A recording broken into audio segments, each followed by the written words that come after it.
우크라이나 전쟁의 혼란 속에서 벌어진 충격적인 사건이 국제사회의 이목을 집중시키고 있다. 우크라이나군이 러시아 서부 쿠르스크 지역에서 포로로 잡은 2명의 북한 군인. 이들은 단순한 전쟁 포로가 아니다. 북한 정권의 통제를 벗어나 자유를 선택할 기회를 눈앞에 둔 인물들이다. 한국 정부는 이들이 대한민국 국민으로서의 삶을 원한다면 받아들일 수 있다고 공식적으로 밝혔다. 그러나 관건은 이들이 실제로 망명을 선택할 것인가 하는 점이다. 조태열 외교부 장관은 2월 21일 열린 국회 외교통일위원회 회의에서 이 문제에 대한 정부의 입장을 명확히 했다. 그는 그들의 개인적 동의가 필수적이라며 망명 의사가 확인될 경우 한국 헌법에 따라 그들을 수용해야 한다고 강조했다.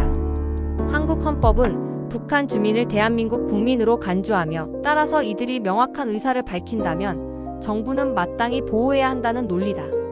그러나 실제로 북한 군인들이 대한민국으로 향하는 선택을 내릴지는 여전히 불확실하다.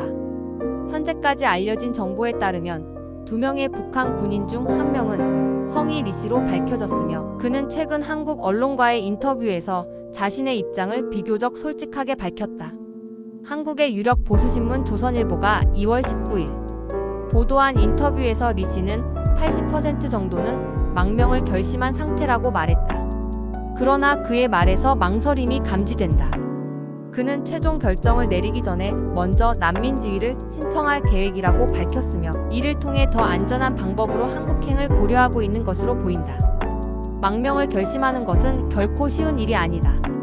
특히 북한 군인으로서 체제의 최전선에서 복무해온 인물이라면 본국에서 배신자로 낙인 찍힐 위험을 누구보다도 잘 알고 있을 것이다. 북한 정권은 반체제 인사들에 대한 무자비한 응징으로 악명이 높다. 만약 이들이 최종적으로 한국행을 선택한다면 이는 단순한 탈북이 아니라 북한 체제에 대한 강력한 도전이 될 것이다. 한편 한국 정부는 신중한 태도를 유지하면서도 이미 우크라이나 측과 접촉해 이들의 신병 인도를 위한 가능성을 논의한 것으로 알려졌다. 우크라이나 국방정보국은 이들의 한국행이 실현 가능하다는 입장을 밝힌 상태다. 하지만 이들이 최종적으로 서울행을 결정할지 혹은 국제사회의 다른 선택지를 고려할지는 여전히 불확실하다. 이번 사건은 북한 정권이 러시아-우크라이나 전쟁에 얼마나 깊숙이 개입하고 있는지를 보여주는 또 하나의 사례다.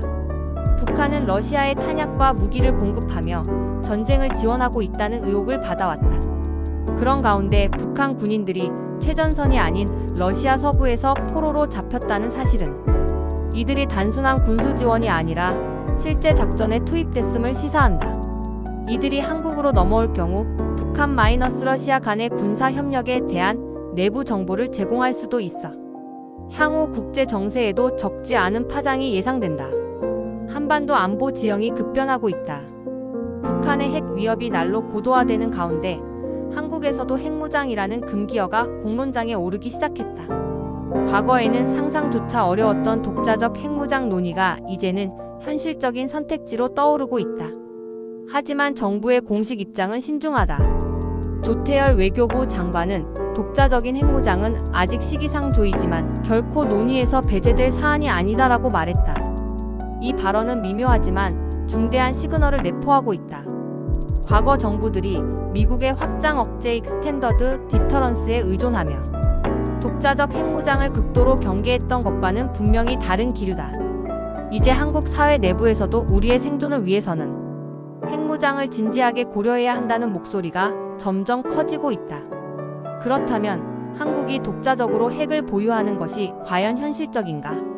핵무기 개발에는 기술적, 외교적, 경제적 장애물이 산재해 있다. 한국은 세계 최고 수준의 원자력 기술을 보유하고 있으며 핵무기를 만드는 데 필요한 플루토늄과 우라늄 농축 능력도 상당하다. 사실상 마음만 먹으면 빠른 시일 내에 핵무장을 실현할 수 있다는 것이 전문가들의 공통된 견해다. 하지만 문제는 국제사회다.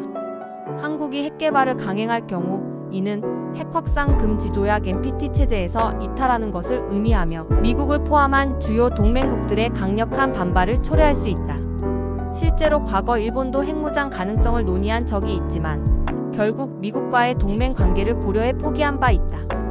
그럼에도 불구하고 북한의 핵 위협이 임계점을 넘어서는 순간 한국이 독자적인 핵 억지력을 확보해야 한다는 주장은 점점 더 힘을 얻고 있다. 일각에서는 차선책으로 미군의 전술핵 재배치를 거론한다. 전술핵이란 전략적 대륙간 핵무기보다 파괴력이 낮지만 특정 지역에서 군사적 억지력을 극대화하는 데 사용되는 무기다. 한때 주한미군이 보유했던 전술핵은 1991년 철수됐지만 최근 북한의 도발 수위가 높아지면서 이를 다시 한국에 배치해야 한다는 주장이 강하게 제기되고 있다. 조 장관 역시 전술핵 재배치 문제도 논의할 수 있다고 언급하며 이를 완전히 배제하지는 않았다. 문제는 미국의 입장이다. 미국은 한반도에서의 핵무장 확산이 동북아 전체의 군비 경쟁을 촉진할 것을 우려하고 있다.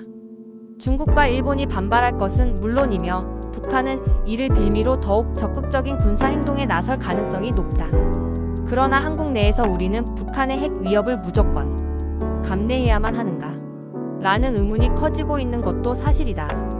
만약 한국이 독자적인 핵을 보유한다면 이는 동북아 질서를 근본적으로 뒤흔드는 변수로 작용할 것이다. 결국 독자적 핵무장은 단순한 군사적 선택이 아니라 국제외교, 경제, 그리고 국민적 합의가 필요한 초대형 결단이다.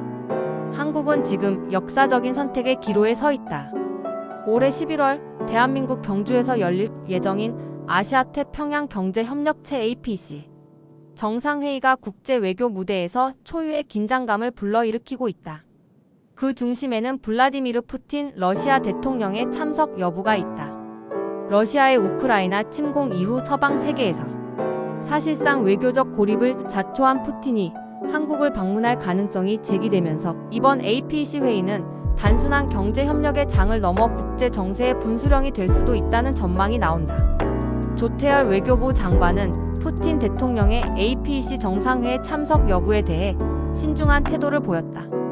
그는 현재 러시아의 외교적 입장을 고려하면 푸틴이 참석하기 어려운 상황이라면서도 우크라이나 전쟁을 둘러싼 협상의 진전에 따라 상황이 달라질 수 있다고 밝혔다. 이는 푸틴의 참석 가능성이 완전히 배제되지 않았음을 의미한다. 실제로 러시아는 서방의 경제 제재 속에서도 중국, 북한과의 협력을 강화하며 외교적 돌파구를 모색하고 있다. 만약 푸틴이 경주 APEC 정상회의에 참석한다면 이는 러시아가 아시아 태평양 지역에서 영향력을 확대하려는 전략적 움직임으로 해석될 수 있다. 그러나 푸틴의 방안은 한국 정부에 있어 커다란 외교적 딜레마를 의미한다.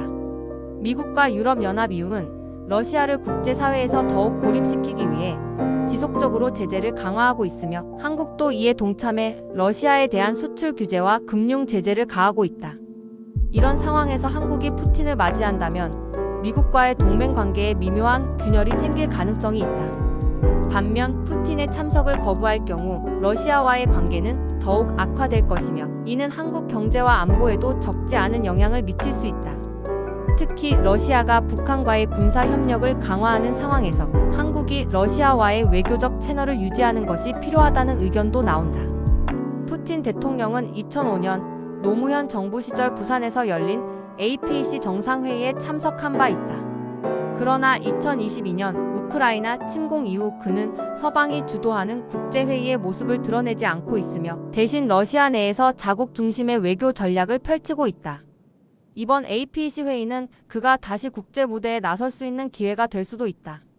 현재 외교가에서는 미국 대선 결과도 푸틴의 참석 여부에 영향을 미칠 것이라는 분석이 나오고 있다. 도널드 트럼프 전 대통령이 재선될 경우 미러 관계가 예상보다 빠르게 해빙될 가능성이 있으며 이는 푸틴이 APEC 정상회의를 활용해 외교적 복귀를 시도하는 계기가 될 수도 있다.